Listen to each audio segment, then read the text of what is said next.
Is the location of WrestleMania 43 2027 being Saudi Arabia really that bad? That's what we're going to be delving into in this video, as it seems like the entire internet has gone tits up. A few weeks ago, when the WWE announced it will be going to Riyadh, Saudi Arabia for its show of shows in 2027. Welcome back everyone to the channel. My name's Shah. On this channel, you'll find everything to do with the WWE, specifically my takes and thoughts on the current state of the product. As always, I would appreciate the utmost support from you guys. Any comments, likes, shares, it all goes a long way and does not go unnoticed, so thank you. And now let's get stuck into the video. So firstly, I want to start off with the concerns associated with the WWE taking WrestleMania to Saudi Arabia. I think the first place I have to start is, of course, the PTSD all us wrestling fans have had ever since the inception of the relationship, the partnership between the WWE and Saudi Arabia dating back to 2018. Knowing a lot of those shows were literally non-canon, and nor did they change anything of significance in WWE's weekly programming. We had things like the Greatest Royal Rumble, which to be honest, is the most insignificant Royal Rumble we have ever experienced. Barring the Titus O'Neil entrance, I'm pretty sure, correct me if I'm wrong, I'm pretty sure it's from the 2018 Greatest Royal Rumble of all time. That was the highlight of that show. And of course, some absolute stinkers such as Goldberg versus The Undertaker, Goldberg beating The Fiend for the Universal Championship. Of course, the 15 years too late DX versus the Brothers of Destruction, where Kane's mask came off, I think Triple H's pec went flying, and Shawn Michaels was just defeated in the corner with his bald head, like, why did I do this?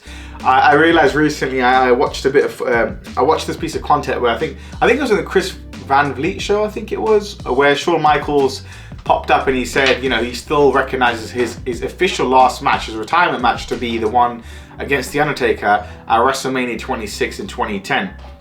All of us wrestling fans would love to keep it that way. Sometimes it's a bit hard to forget that iconic night where four legends past their prime decided to go head to head, and it was, yeah, I don't need to say anything else about that.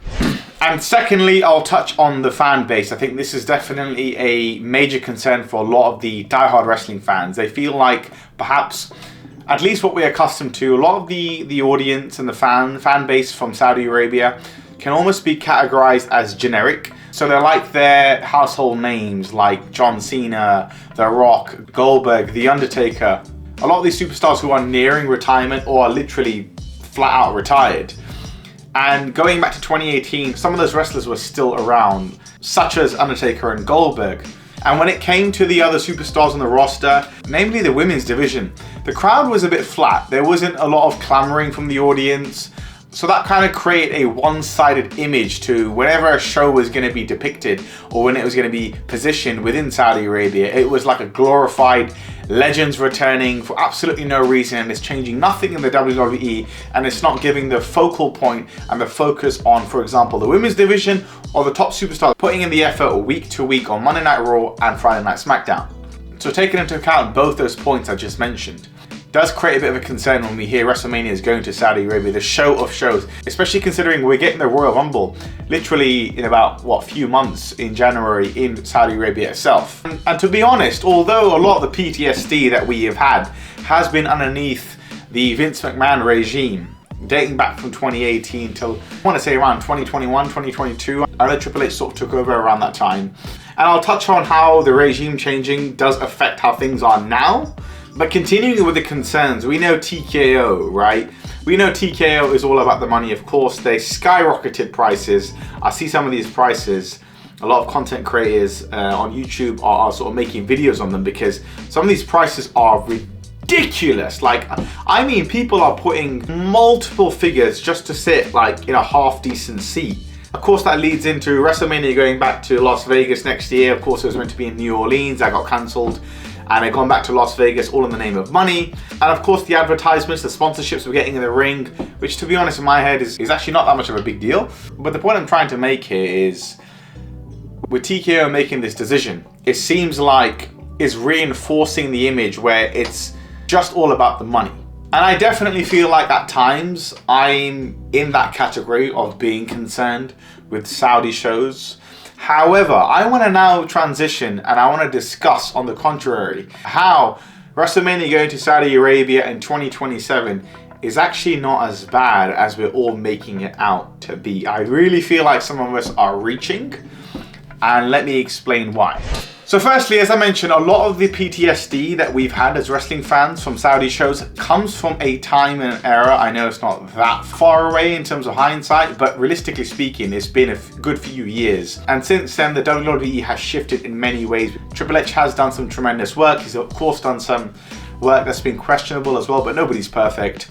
TKO's involvement can sometimes feel like it's very mediated and takes away from the pure wrestling aspect of what we love about the business. But under this new regime, ever since Triple H took over, I would invite you guys, genuinely, I'm not trying to defend anyone or anything here. Over the last couple of years, I want to say, at least maybe the last year or two, Saudi shows have improved by any metric possible. When I say metrics, I'm not talking about monetary or revenue figures and all that TKO business. I'm talking about from a wrestling's perspective. And I'll break these down. The first point I mentioned as a concern was events being non-canon. They have now become canon. In fact, there's a massive focus on canon events that lead to stipulations where champions are then ultimately crowned, such as the King of the Ring, Night of Champions. So shows are now becoming canon. Number two, we're not really seeing legends, or I don't want to use the word has-beens, because I really feel like that's disrespectful, to be honest. Let's say legends that are well and truly retired coming out and sort of hijacking the show. We don't really have that anymore. Hopefully I don't speak too soon, because I know there's been talks about certain legends returning for WrestleMania in Saudi, which I'll get into in a second. But my point is, the Saudi shows are officially within the wrestling calendar and they are now canon, so that's an improvement. Number two is the fan base that I mentioned earlier. I really feel like they've evolved.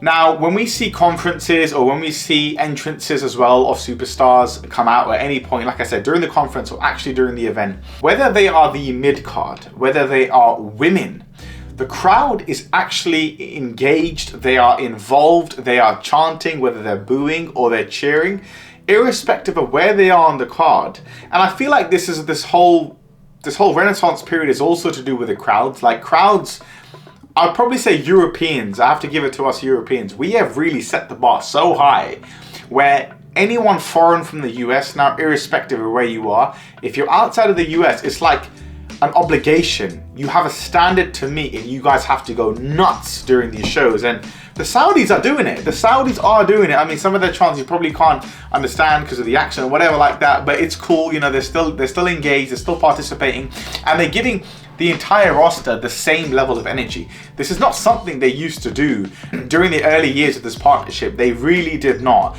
And namely the women. The women are actually getting a push in the Saudi shows. They're getting their own sort of spots, their own matches. Yes, they have to cover up, but I mean, this is just my opinion. Is it really the end of the world if a bit of cleavage or ass is not showing? Like, I'm sure we can survive that for one night. And like I mentioned, the audience is actually into the matches when it comes to the women. So that's an improvement. And this constant maintenance, like maintaining the energy throughout the shows, we're seeing it again. Once again, I'll touch on a lot of the crowds outside of the US have this great ability to do it. Of course, Europe, France is, you know, notoriously known for it. So is the UK, of course, where I'm from. I'll touch on how me being from the UK almost gives me the right to probably be the most annoyed out of any of my fellow wrestling fans who reside anywhere in the world outside of the UK. But these changes ultimately all address the concerns that we've had, the concerns I opened this video with. Triple H and TKO, whatever, have addressed these things. And Saudi shows, I would honestly say, are actually enjoyable. Of course, they have the entire presentation. It's a massive arena. It gives it that sort of vibe. I'm talking about the other shows they've had, like Night of Champions, King of the Ring. So WrestleMania is definitely going to look amazing from a presentational standpoint, because all of their shows going back to 2018 have always looked, from a visual standpoint, impeccable. But what's been missing? My favorite word, like I always say, substance. Substance has been missing in the shows.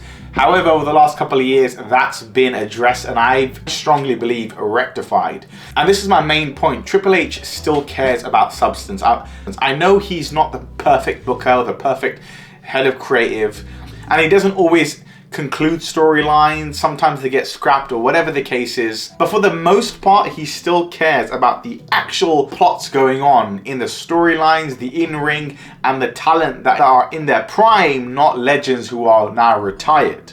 So I really think we're looking at, well, not we, a lot of wrestling fans are looking at this with tainted glasses, like not rose tinted, like stained glasses, and they're causing a fuss for it, like every single wrestling fan I've seen. I'm probably marginalizing myself here, but it is what it is. We have to look at the facts and see, okay, we're not in the same time period as when Saudi shows were like a snooze fest, or they were entertaining for all the wrong reasons, like we're seeing wrestlers put on a circus show. Those times are behind us, luckily. And WrestleMania being in 2 years, number one, it's not even a guarantee. I know they've probably signed everything and whatever, but with the WWE, we know nothing's for sure. Just take next year's WrestleMania, for example. They changed it on a dime, and the WrestleMania in question is 2 years away. And speaking of, if they do change it on a dime, this brings me to the point where I can be biased, to have the right to, but I'm still choosing to look at the facts and say we are actually in a decent place with WrestleMania being in Saudi Arabia. But my claim to cry almost here, right,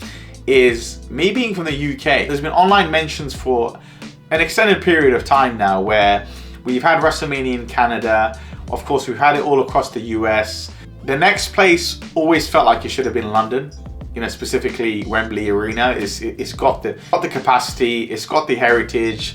I mean, AEW All Out, I think it was 2 years ago and also a year ago, was in Wembley, and I attended both of them. And it was a spectacular show, of course, and being almost in the hub of London, like the fans we get from the UK, we get from London, are off the chain. Second to none. Saudi fans are great as well, but I still think the UK fans are up there. I think we're just slightly below France. France is in a category of its own. I have to give them a shout out. And if you go back, I think it was a year ago where Triple H and Nick Khan came down to London. They visited the mayor, Sadiq Khan, and they gave him this miniature WWE championship, which I remember seeing, and I was like Triple H and Nick Khan, you know, they're both pretty big lads. Triple H, of course, himself, he's a very big lad. And he's standing next to the mayor, Sadiq Khan, who's just an average Joe, you know, in terms of size. I understand that, but you don't have to give the guy like a Happy Meal toy. Like, it literally looked like a toy you would get from Happy Meal back in the day, which was absolutely crazy work. But putting that to aside, I, for one, a lot of my peers and friends here in the UK and London got ecstatic, like, okay, we're gonna eventually get WrestleMania. And then I think it was about a couple of years ago, we had John Cena come out during Money in the Bank and announce London will get his WrestleMania, or it deserves his WrestleMania. So there was so much online buzz and news regarding this. And then all of a sudden, Saudi Arabia comes out from nowhere and just takes the cake. So I can sit there and say, you know what, I am pissed. And absolutely, you know, if I could choose, I would still say UK deserves it, go to Wembley Arena.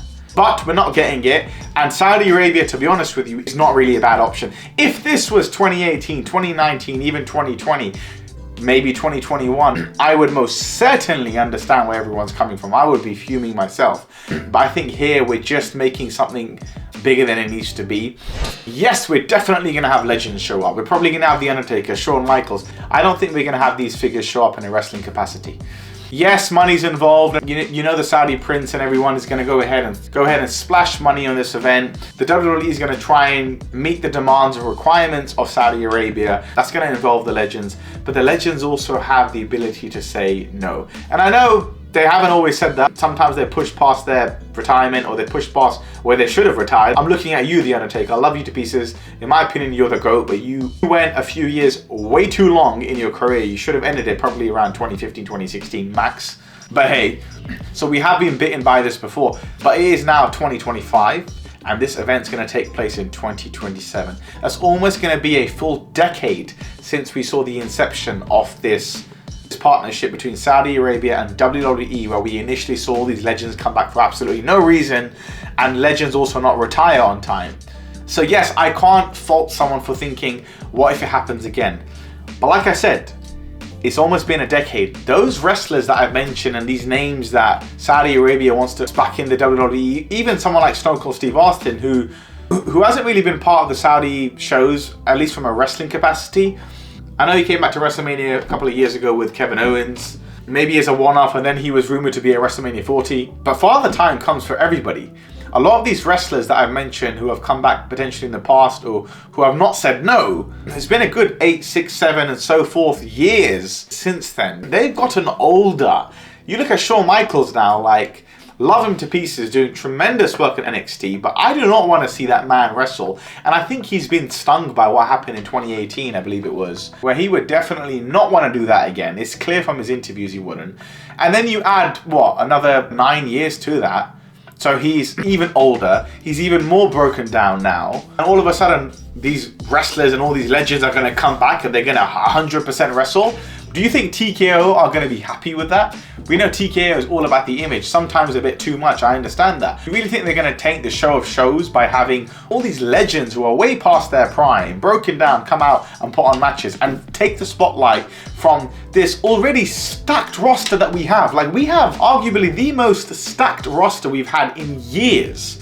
I mean, the closest we can probably get in terms of a fight for this is probably the prime ruthless aggression era. I wouldn't even say the Attitude Era, because the Attitude Era was, I know we always look back at it with rose-tinted glasses, and of course it was one of the most important times and one of the coolest times for wrestling. To be honest, I was like a baby, so I didn't get to watch it, but I did watch wrestling during the ruthless aggression era, and the roster then was so stacked. And I think potentially the argument could be made, the case could be made, that today's roster could give that roster a run for its money. It'd be a close one, but so we have to understand the times. The times have changed. So I think everyone needs to just breathe, take a second, and anyone sitting there saying they're not going to watch WrestleMania in 2027, WrestleMania 43, we shall see how that goes. I'll be curious to see the numbers, because my gut tells me all of you folk are going to switch on the TV, whether it's Netflix or whether it's another subscription program that WWE throws at us. We are all still going to tune in. And very quickly, before I wrap up, if Saudi, that WrestleMania, manages to get The Rock back into the ring and go one-on-one with either Cody Rhodes, but most preferably Roman Reigns, because from what I hear, that is the main event that they want, take my money. And anyone sitting there saying, oh, I don't want this match, stop it. Stop it. Deep down you do, and everyone and their mother wants this match. We are running out of time with The Rock. He's probably the only legend in that sort of era that I'm happy to see back on my screen in a wrestling capacity. Outside of that, get The Undertaker to show up. Shawn Michaels, Stone Cold Steve Austin. Show up throughout the entire event, just not in a wrestling capacity. Sprinkle them in throughout the show, giving the focus and the matches on the actual storylines and wrestlers in their prime on the roster right now. I think that's a recipe. And then you top off night 2 with maybe The Rock versus Roman Reigns, and it's a certified done deal. We could honestly make an argument that could be one of the best WrestleManias that we ever see. So hey, just enjoy the ride, and I'll see you guys at WrestleMania 43 in Saudi Arabia. No, I probably won't be going physically, but you get the point. Anyways, that's everything from my end for this video. I'll catch you guys in the next one. Peace.